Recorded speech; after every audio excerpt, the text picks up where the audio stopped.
So interest rates are rising, and what should you do about it? Should you sell? Should you invest more?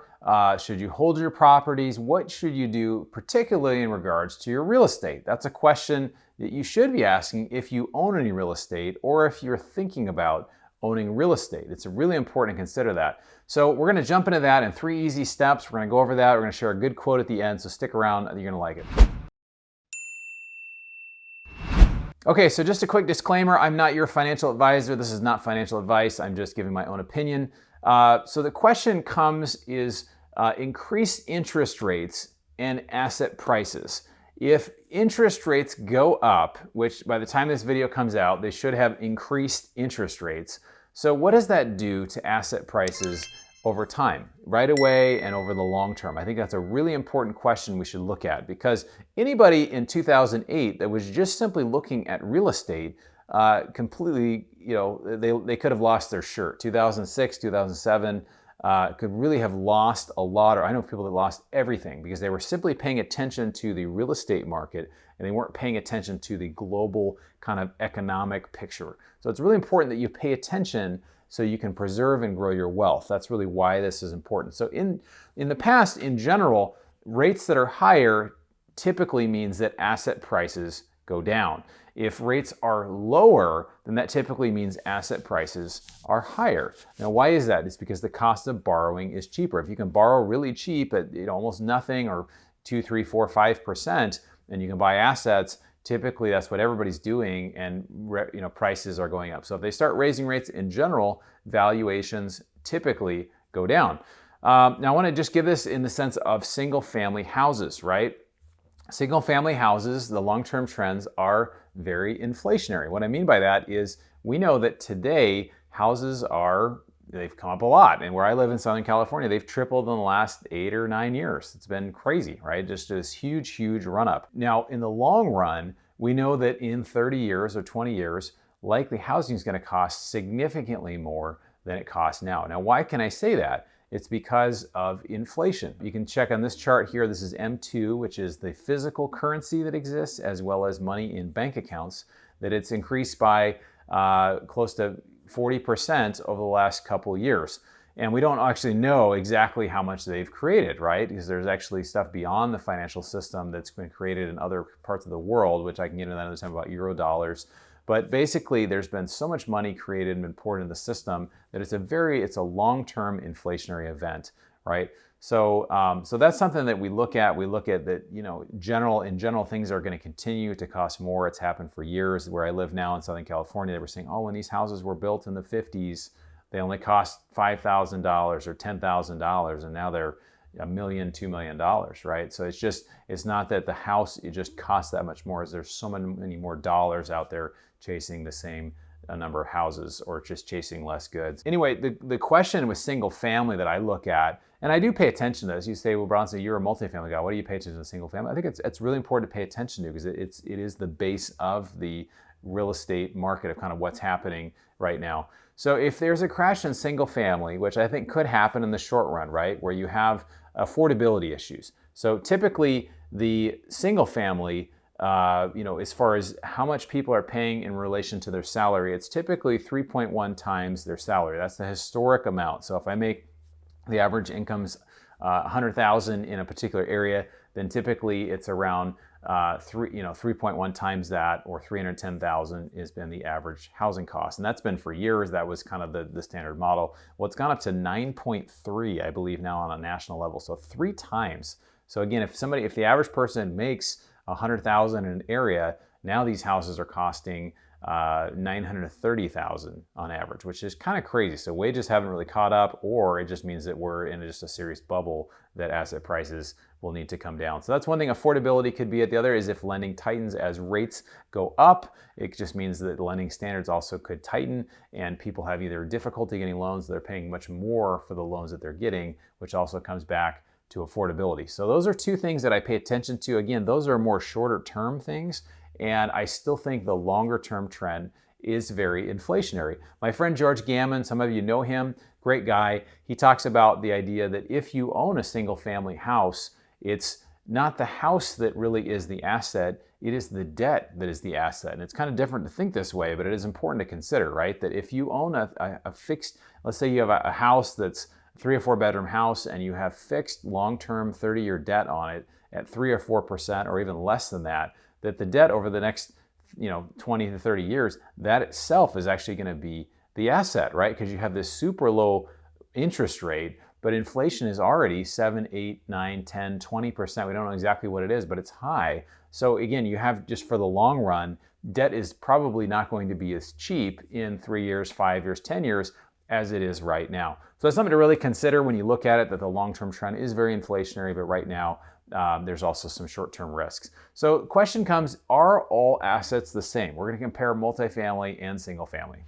Okay, so second thing, when we compare single family versus multifamily, what are the differences, right? We talked a little bit about single family. So what happens with multifamily? Isn't it the same where, asset prices go up and the value of multifamily will also go down? Is that correct? What I would say is not necessarily. And the reason I think that is that there are some differences here. Now, if you look at this chart here, it shows how multifamily and rents kind of go in tandem. Rents are lagging indicators. That means inflation will rise faster than what rents actually do.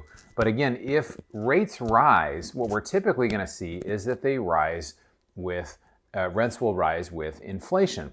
And so the reason why that's important is because what that leads to is a higher cost of ownership, right? If rates are going up, at the same time rents are going up, the cost of owning that building is going up, but the income is also rising to kind of offset that. So there is a chance that rates go up and cap rates go down, and as long as rents themselves don't also go down at the same time, it can lead to stable prices or prices continuing to go up. And the same thing exists here, is that over time, the long-term trend is very inflationary, right? Because they're printing more and more and more money. So there's a combination of inflation and inflationary and deflationary forces. If rates rise, typically that is more of a deflationary. It causes the value of assets to go down, but because you're printing so much money, it causes them to rise. And also with multifamily, in the Great Recession, we saw some areas where rents dipped a little bit, but in general, even nationally, a lot of times they did not actually drop that much. It was for a very short period of time, and then they continued to rise. So it's typically very kind of straight line, just steady over time. Rents typically rise.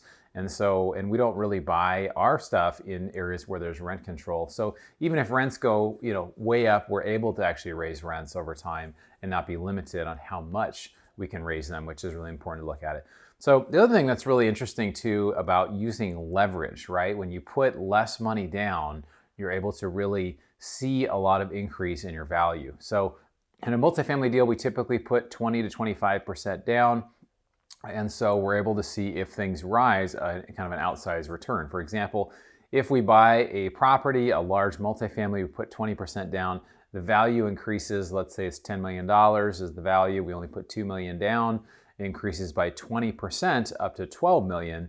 Well, we've had a 20% increase, but we only started with $2 million, and now the equity is $4 million. So we've had a 100% increase in the value of our equity, even though we only had a 20% increase in the total value. So it's something that's really unique about real estate, is you can put leverage in there, and because it cash flows, even if things go down temporarily, if you hold it long enough, it tends to kind of correct itself over time. So again, long-term inflationary trends, there could be some potential deflation, but with multifamily, my opinion is that you're somewhat hedged from it, particularly in large multifamily, because the cost of ownership goes up.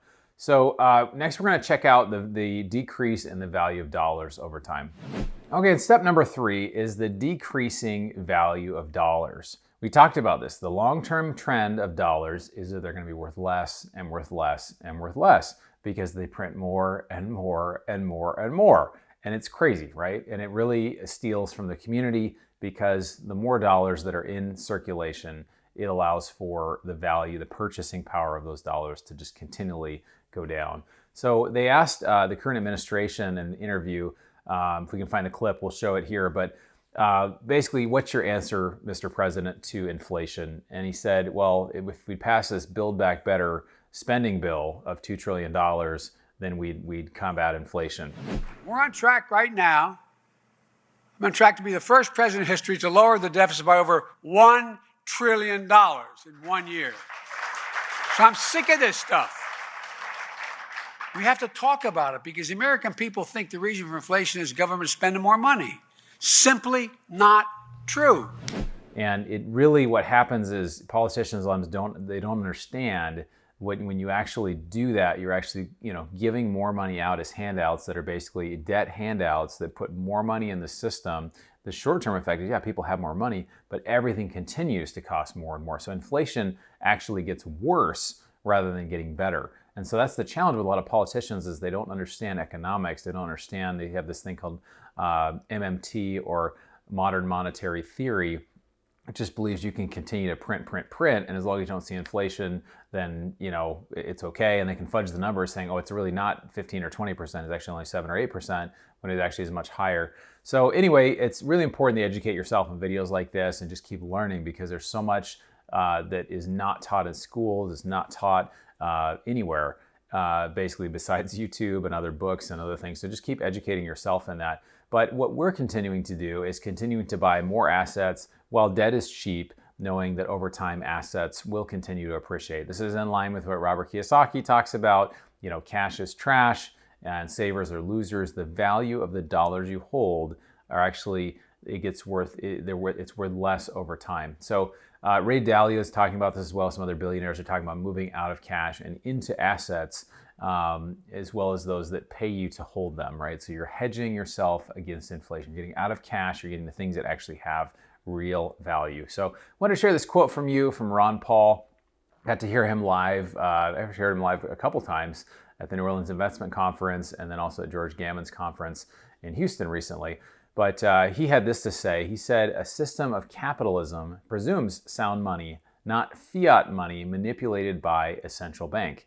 Capitalism cherishes voluntary contracts and interest rates that are determined by savings, not credit creation by a central bank."